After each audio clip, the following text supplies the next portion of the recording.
మైత్రి media news channel కు స్వాగతం. KIMS hospital silver Jubilee కార్యక్రమం నెల్లూరులోని కస్తూరి దేవి గార్డెన్స్ లో జరిగింది. ఈ కార్యక్రమంలో కావలి శాసనసభ్యులు దగ్గుమాటి వెంకట కృష్ణారెడ్డి పాల్గొని హాస్పిటల్ అందిస్తున్న వైద్య సేవలను కొనియాడారు.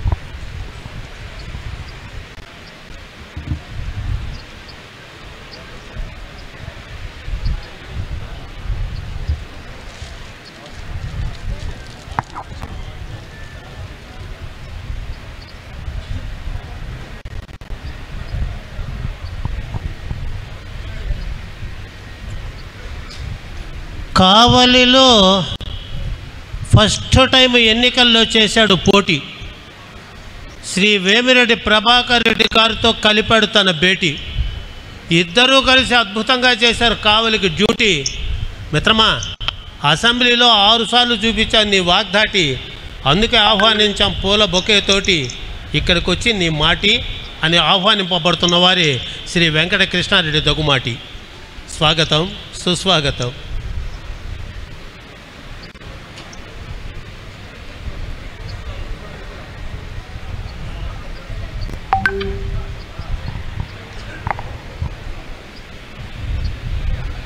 సభకు నమస్కారం. ఈనాటి బొల్లేని కృష్ణయ్య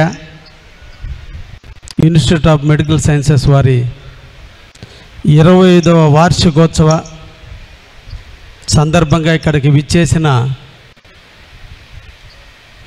మంత్రివర్యులు ఆనం రామనారాయణ గారు, పెద్దలు పార్లమెంటు సభ్యులు శ్రీ వేమిరెడ్డి ప్రభాకర్ రెడ్డి గారు, సహచర ఎమ్మెల్యేలు, త్రిమూర్తులైన అన్నదమ్ములైనటువంటి బొల్లేని కృష్ణయ్య గారు, బొల్లేని సేనయ్య గారు, బొల్లేని భాస్కర్రావు గారు, వారి కుటుంబ సభ్యులకి అందరికీ కూడా పేరు పేరున అభినందనలు, ధన్యవాదాలు, శుభాకాంక్షలు తెలియజేస్తూ, కావలి నెల్లూరులో వైద్యం ఒక ఫ్యాకల్టీకే పరిమితమైపోతున్న రోజులలో ధైర్యంగా అందరూ డబ్బు సంపాదిస్తారు, కొద్దిమంది మాత్రమే మానవ సేవకి ఖర్చు పెడతారు.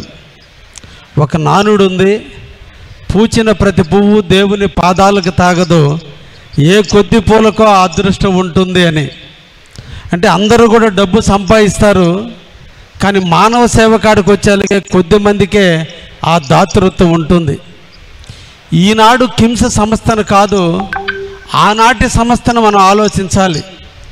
ఈ నెల్లూరు జిల్లాకి సేవ చేయాలి, ఈ నెల్లూరు బిడ్డగా ఎదిగి సంపాదించి ఈ ప్రాంతానికే సేవ చేయాలనే ఆలోచనతో, దృఢ సంకల్పంతో, లాభాలు అనేది ఆలోచించకుండా సేవనే పరమవధిగా పెట్టుకొని బొల్లేని రమణయ్య నాయుడు పేరు మీద వాళ్ళ తండ్రిని జ్ఞాపకార్థంగా ఇక్కడ హాస్పిటల్ని ఏర్పాటు చేసి నెల్లూరు జిల్లా ప్రజలతో స్టార్ట్ అయినటువంటి వాళ్ళ ప్రస్థానం ఈ రోజున భారతదేశంలో 8,300 పడకలు ఉన్నటువంటి హాస్పిటల్గా ఎదిగి దానికి తోడ్పడినటువంటి వాళ్ళ అన్నదమ్ములు ముగ్గురిని కూడా ప్రత్యేకంగా అభినందిస్తూ, వారి సేవలు ఇంకా దేశంలో అన్ని ప్రాంతాల్లో విస్తరించాలని, అన్ని సేవల్లో కూడా మానవ సేవ చాలా గొప్పది, అన్ని వృత్తుల కల్లా వైద్య వృత్తి చాలా గొప్పది.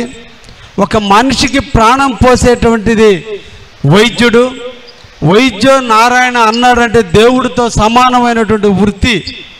దీంట్లో కష్టాలు ఉన్నాయి, ఇబ్బందులు ఉన్నాయి, ఎత్తు పల్లాలు ఉన్నాయి.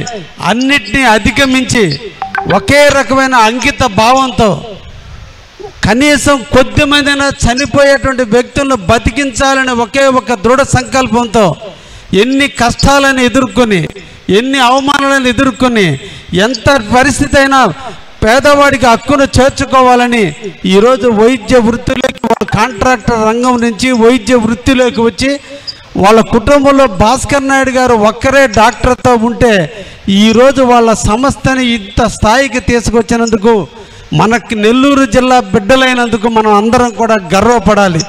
ఎందుకంటే అన్నిటికంటే పవిత్రమైనటువంటి దానిని టేకప్ చేసి ఈరోజు ఎంతోమందికి సేవ చేస్తున్నారు. వాళ్ళ సంస్థ యొక్క నిబద్ధత చూస్తే ఒక్కసారి డాక్టర్ వాళ్ళ హాస్పిటల్లో డాక్టర్గా వృత్తిలోకి వస్తే మరలా డాక్టర్ వెళ్ళటం లేదు అంటే డాక్టర్ మీద ఎంత ప్రేమ ఉంది, ఎంతటి నిబద్ధత ఉంది, వాళ్ళ మీద ఎంత మమకారం చూపించుకుంటే ఆ డాక్టర్లు ఇన్ని సంవత్సరాలుగా ఈ సంస్థలోనే పని చేస్తున్నారంటే వాళ్ళని ఎలా కన్న బిడ్డల్లాగా చూసుకోబట్టే ఇప్పటికీ కూడా డాక్టర్లు అక్కడ నిలుస్తున్నారు. జనరల్గా సంస్థకి పేరు వచ్చినప్పుడు సంస్థ చాటున పబ్లిక్ వస్తారు, పేషెంట్లు వస్తారు, మన దగ్గర అపారమైన టెక్నాలజీ మిషనరీ ఉంది కాబట్టి ఎటువంటి డాక్టర్ని పెట్టినా మనకి ఇబ్బంది లేదనుకున్నటువంటి రంగంలో ఈ రోజున డాక్టర్ల యొక్క నైపుణ్యాన్ని, టెక్నాలజికల్ నాలెడ్జ్ని అందరూ కూడా మనసున్న డాక్టర్కి ఉండాల్సినటువంటి ప్రధానమైన లక్షణం ఎప్పుడు కూడా మైండ్ పీస్గా ఉండాలి, మనశ్శాంతిగా ఉండాలి. ఒత్తిడికి లోనైతే తను చేయాల్సిన ఆలోచనలో ఎక్కడైనా లోపాలను వస్తే పేషెంట్కి ఇబ్బందులు వస్తాయి. కానీ ప్రతి ఒక్క డాక్టర్ని నేను చూస్తున్న చిన్న వయసు నుంచి కూడా ఉన్న డాక్టర్లు అందరూ కూడా నిబద్ధత, నిర్మలత్వం, ప్రశాంతత, ప్రజలతో వచ్చిన పేషెంట్తో మాట్లాడే తత్వాన్ని చూస్తే ఆ ఇన్స్టిట్యూషన్ చూసేటువంటి వాళ్ళ మీద చూసేటువంటి ఆలోచన డాక్టర్ల యొక్క విధానం అని అర్థమవుతుంది. ఒక సంస్థ రాణించాలంటే ప్లానింగ్ ఒకటే ఉంటే కాదు, డెసిషన్ మేకింగ్ కావచ్చు, ఆబ్జెక్టివ్స్ కావచ్చు, కమ్యూనికేషన్ కావచ్చు, మోటివేషన్ అన్నీ కలగలిపితే విజయం ఉంటుంది.